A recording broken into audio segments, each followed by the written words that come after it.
So, once you're a subscriber to WallHax, you get access to a bunch of premium VIP cheats, as they call it, with the VIP subscription, and it's a fairly cheap thing too, being at 29.95 CAD a month. That's Canadian. So whenever you convert that to USD, you're looking at around 25, 60 something cents. For all you Americans out there who just hate those $200 a month for those premium cheats and stuff. These people have got some affordable things, and I've been playing around with it for a minute. So far, I've fallen in love with it. So, let's get to showing how it kind of works with a game like Fallout 76. Once you extract your client, get it all set up, follow the instructions, run the client as an administrator. Most games, you want to actually go to their website and check out, say, let me just pull it up. Most games you want to go to their website though. They are a forum. Whenever you're on their forum, this is whenever you want to look for the game you want to find, like Fallout 76. Almost all games, if I'm not right, every single game has some kind of like injection guide. Some games are different. Sometimes you got to inject before, sometimes you got to inject after you start the game. But following these guides should work for you pretty well, and I always recommend checking this out before. So this one details downloading the client, opening the cheat menu, blah blah blah, login. And at this point, it wants you to log in, open Fallout 76 before you inject. And once you're at the menu, that's when it wants you to put it into the game. Some things you'd think, oh yeah, you inject it before, but not in this case. But you always want to have this open before, and don't be changing anything. Keep any websites like this, just kill that right there. You don't need that.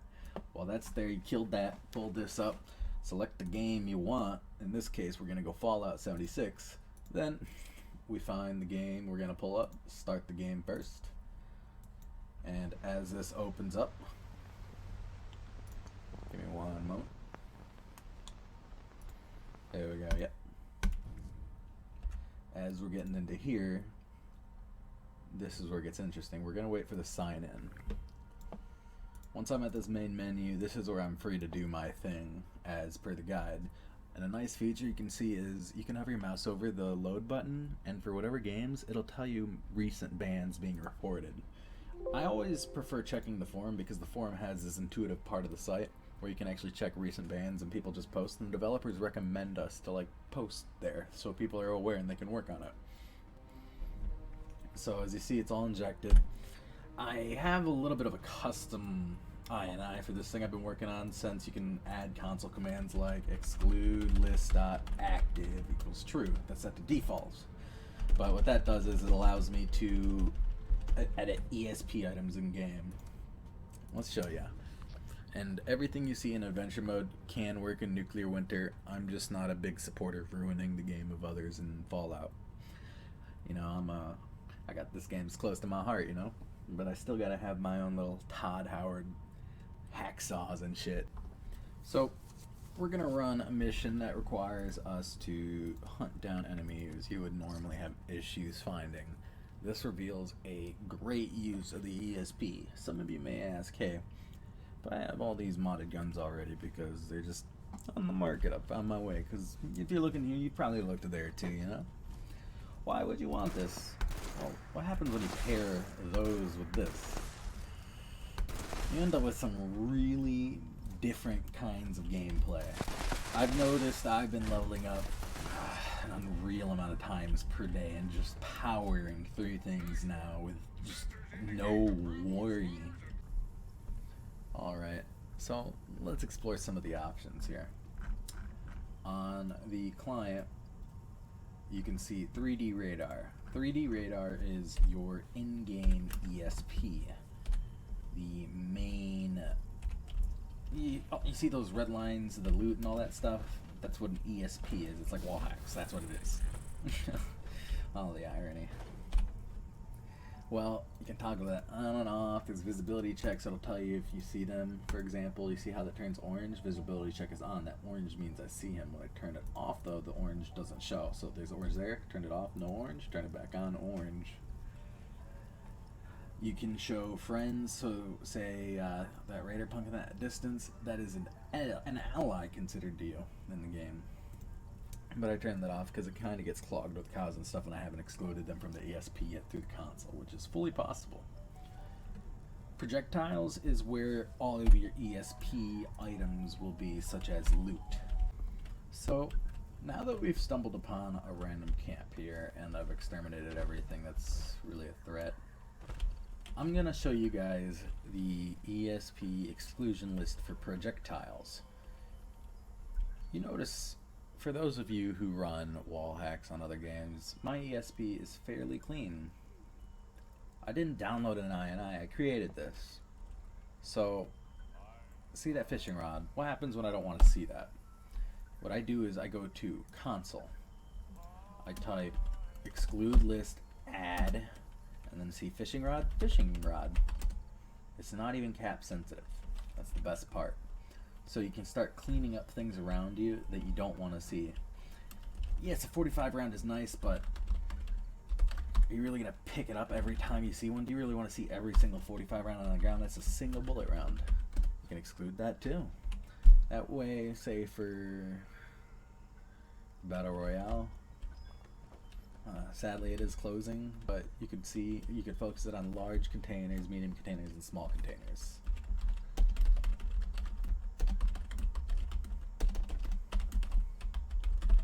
And the console is just that simple to use. If you're curious on what things do, you can always just type, say, exclude or something like that. Something you know a command is there, or check the command on the help right there, wallhax.com/commands.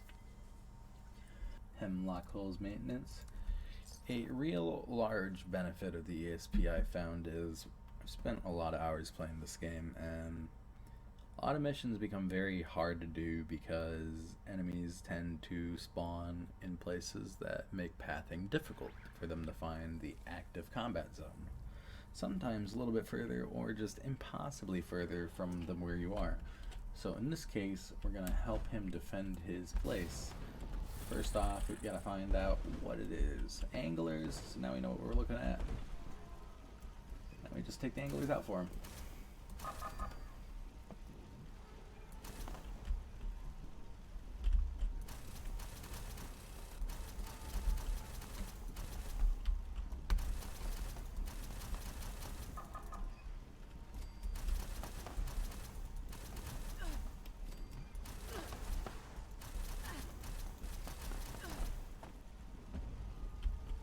Simple as that.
And just like that, it looks like we completed it within the elder requirements, just running around having some fun.